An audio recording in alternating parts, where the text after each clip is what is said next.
મને હું આગલે દિવસ જ ગિરનારથી ઉતર્યો હતો, પગ એવા દુખતા હતા, એવો થાકેલો હતો, છતાંય મેં કીધું કે એક કામ કરો, તમે એટલા બધા નથી આવું, 2 છોકરા કોઈ એવા મને આપો કે જે મારી સાથે સડસડાટ ચડી શકે, કારણ કે આમાં તો ઘણા વૃદ્ધય હતા, વડીલ હતા, કે આમ ચડવામાં વાર લાગશે અને આવી સેન્સિટિવ બાબત હોય, થોડીક ગંભીરતા બાબત, તો આપણે ઝડપથી જવું જોઈએ.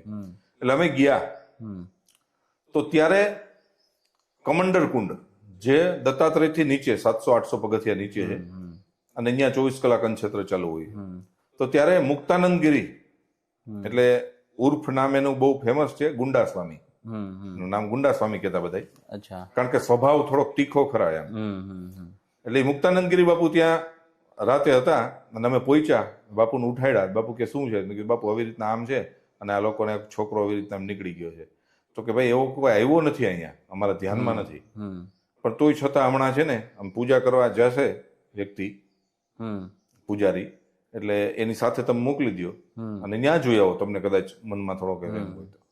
એટલે હું એટલો બધો થાકેલો હતો, કારણ કે આગળ દિવસે ગિરનારનો બહુ થાક હતો, એટલે હું ત્યાં રોકાઈ ગયો. હું બાપુ આ લોકોને આની સાથે મોકલી દો. એટલે પૂજારી સાથે ગયા ઉપર, અને ઉપર ગયા તો કોઈ હતું નહીં, પણ એક મહાત્મા ત્યાં. અને ત્યાં એક બીજો નિયમ છે કે આ લોકો પૂજા કરવા જાય અને એક પર્ટિક્યુલર ટાઈમ હોય છે, પણ કોઈ મહાત્મા આવી અને અહીંયા પૂજા કરતા હોય છે તો 5-10 મિનિટ લેટે કરે, આ લોકો ઉભા રહીએ છે રેગ્યુલર પૂજા માટે.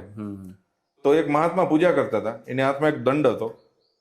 એ મને કોણે કીધું? ઓલા 2 વ્યક્તિ જે ગયા હતા સાથે, એને આવીને કીધું કે ત્યાં એક બાપુ બેઠા હતા અને પૂજા કરતા હતા. પૂજા પૂરી થઈ એટલે સાઈડમાં વયા ગયા. ત્યારે અમને પૂજારીએ કીધું કે તમારે કાંઈ પણ, જો અહીં છોકરો તો છે નહીં, બાપુ છે, તો તમે કાંઈ પૂછવું હોય તો બાપુને પૂછ લ્યો. એટલે બાપુએ કે એવી નજરે મારી સામે જોયું કે આમ કંઈક રહસ્યમય રીતે જોયું. એટલે અમે કે પગે લાગ્યા અને બાપુને પૂછ્યું કે બાપુ આવી રીતના આમ બન્યું છે અને છોકરો ઘરે જ નીકળી ગયો ને એકનો એક છોકરો છે ને આમ તેને, એ બધી સાંસારિક બાબત એને કીધી. તો બાપુએ 1 મિનિટ માટે આંખ બંધ કરી અને આંખ બંધ કરીને કીધું કે છોકરો અત્યારે તમારો સત્તાધાર